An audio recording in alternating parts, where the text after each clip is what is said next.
Aktoreari gaitea taula gainean beti momentu azkarra izaiten da.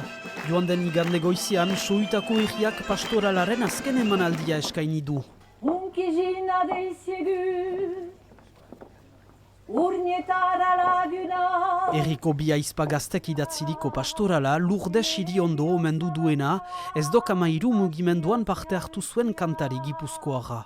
Ez dok 13 interesatuz gero, aski fite hartzen da Lourdes Iriondo zela mugimendu gen muinean, eta bide batez ortu gira Lourdes Iriondo ez dok 13 baino hainitzez gehiago zela, kantuaz aparte ere gauza hainitz egin baitzituen. Soitakoak gira, baginakien parte hartuko ginuela, beraz hori haintzinetik egin ginuen idazketa lan hori ere bizi hartzen ikustea izan da guretzat gauza biziki polita.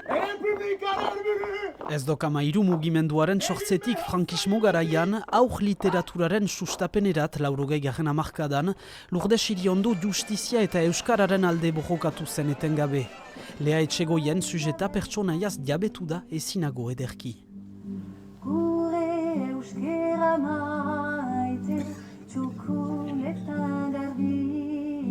Benetako emazte azkarra zen, artista handia, ahaide ederrak asmatzeko gaitasuna bazuen eta kantalari biziki ona.